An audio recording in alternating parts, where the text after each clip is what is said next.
Ok pour tout le monde? Bien, mesdames et messieurs, nous vivons un moment historique. Hier, le peuple britannique a voté massivement, sans ambiguïté au vu des résultats, pour sortir de l'Union européenne et par là reprendre sa liberté de peuple. Je tiens évidemment dans un premier temps à adresser mes félicitations les plus chaleureuses et les plus amicales au peuple britannique et aux leaders de la campagne pour le Brexit qui ont permis ce résultat historique.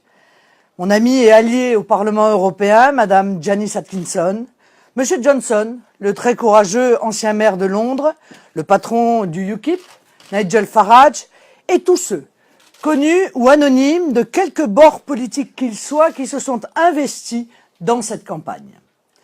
Ce que nul n'osait envisager il y a encore seulement quelques mois est désormais une réalité qui s'impose à tous. Oui, il est possible de sortir de l'Union européenne. Contrairement à ce que l'UMP et le PS et la plupart des médias ressassent sans cesse aux oreilles des Français pour les pousser au renoncement d'être une nation libre et souveraine, l'Union européenne, pas plus que l'euro qui en est pour nous l'une des composantes, ne sont irréversibles. Le peuple britannique a donc apporté aux peuples européens, mais aussi aux peuples du monde entier, une éclatante leçon de démocratie. Il n'a pas cédé à la peur, il n'a pas cédé aux prédictions apocalyptiques que l'on agitait au-dessus de sa tête, et il a choisi une voie de liberté que le système cherchait à lui barrer.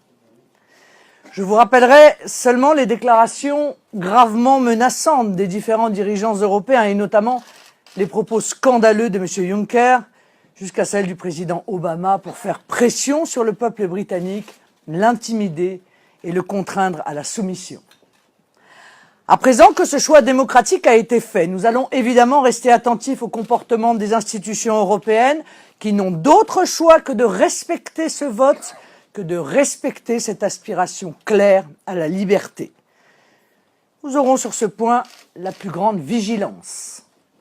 Il serait inadmissible que l'Union européenne agisse comme Nicolas Sarkozy l'a fait avec le non français de 2005, c'est-à-dire piétiner la volonté populaire qui est sacrée. Les traités européens prévoient une période de négociation pouvant aller jusqu'à 2 ans pour organiser la sortie d'un pays de l'Union européenne. Il revient donc aux dirigeants européens de faire la démonstration qu'ils ont compris le message du peuple britannique et qu'ils n'entraveront pas ce processus légal ô combien légitime. Le Royaume-Uni s'apprête à rejoindre la liste enviée des États européens non membres de l'Union européenne, parmi lesquels on compte la très prospère Norvège, la Suisse ou l'Islande. Chacun pourra bientôt constater que les mensonges ne tiennent pas devant la réalité.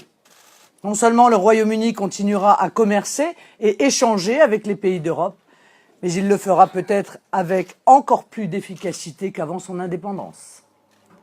Rappelons que de nombreux pays, même hors d'Europe, par exemple le Mexique ou la Corée du Sud, bénéficient d'accords commerciaux de libre-échange avec l'Union européenne.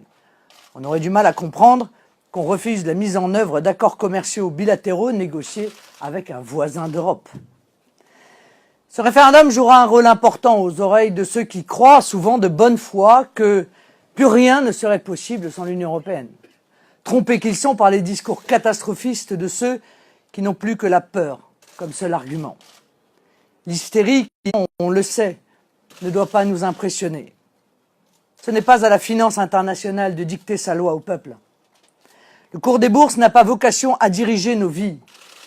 Et les Britanniques ont là aussi fait preuve d'un véritable courage en s'asseyant souverainement sur les exigences de la City. Ayons confiance en notre capacité à rendre la démocratie plus forte que les marchés. En ce qui me concerne, ce ne sera jamais le cas. Le Front National a été le seul mouvement en France à s'intéresser de près à la campagne référendaire pour l'indépendance du Royaume-Uni. La clairvoyance dont nous avons fait preuve, pressentant l'aspiration très forte des Britanniques à la liberté, aspiration partagée par l'immense majorité des peuples en Europe, nous donne une légitimité supplémentaire pour porter ce même débat en France. D'ailleurs, du côté de l'UMPS, non seulement ils n'ont pas voulu participer à ce débat pourtant essentiel, mais ils ont même cherché à l'étouffer.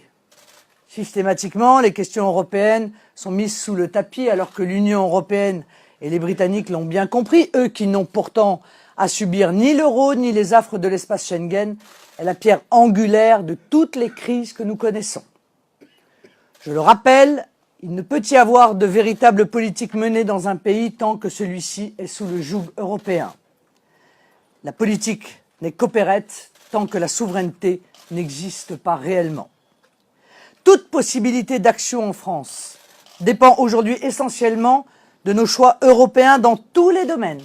Économie, immigration, sécurité, culture, diplomatie. Désormais, ce débat européen, ce débat sur la souveraineté s'impose à tous. L'Europe sera au cœur de la prochaine campagne présidentielle. Comme vous le savez, j'appelle depuis 2013 à un référendum du même type que celui qui a eu lieu au Royaume-Uni. Nous portons en effet depuis plusieurs années l'idée centrale qu'il faut organiser une négociation essentielle avec l'Union européenne sur les axes majeurs de notre souveraineté, sur ses piliers, et que l'issue de ces négociations doit être sanctionnée par un référendum. Ce référendum sur l'appartenance de la France à l'Union européenne est une nécessité démocratique. Les Français doivent pouvoir choisir eux aussi cette voie de liberté qui rendra à la France sa pleine et entière souveraineté.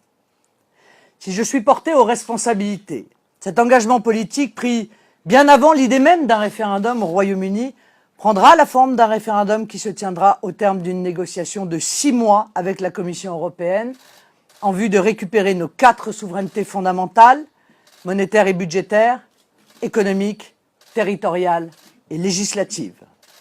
Et inévitablement, si les négociations aboutissent ou si les Français décident de sortir, c'est une nouvelle Europe qui émergera, l'Europe des nations. Pour tous les patriotes, pour tous les amoureux de la liberté, ce jour est donc un jour de joie. Ce n'est pas l'Europe qui est morte, c'est l'Union européenne qui vacille et ce sont les nations qui renaissent. Et elles doivent former entre elles un nouveau projet européen, celui de la coopération. L'Union européenne qui craque de toutes parts, en échecs multiples, expose les peuples d'Europe à toutes les crises, économiques comme migratoires. Elle doit laisser la place à l'Europe des nations libres et souveraines. Nous avions déjà des preuves nombreuses de l'aspiration des peuples à la liberté. Nous en avons maintenant une manifestation éclatante. Le Royaume-Uni vient d'initier un mouvement qui ne s'arrêtera pas. Je participerai prochainement à une réunion au Parlement européen avec tous les leaders patriotes, souverainistes, notamment membres de notre groupe au Parlement européen, qui aspirent pour leur peuple à bâtir cette Europe de la coopération. Partout en Europe, j'espère que les initiatives vont émerger pour provoquer autant de répliques que possible de ce Brexit. J'y crois. Je pense que le mouvement est enclenché vers la fin de l'Union européenne telle que nous la connaissons et je m'emploierai de toutes mes forces à faire triompher la liberté des peuples et la démocratie. Les lubies fédérales et antidémocratiques des artisans de l'Union européenne actuelle ne sont pas viables, ne sont plus tenables. Écoutez-les tous attentivement dans les jours qui viennent, vous verrez alors le vrai visage de l'Union européenne et de ses défenseurs. Pour nous, il est temps de regarder de l'avant, et c'est ce chemin d'une France souveraine et indépendante au sein d'une Europe des nations libres, cadre de la coopération, que je propose aux Français, à tous les patriotes qui veulent participer à l'histoire. Je vous remercie.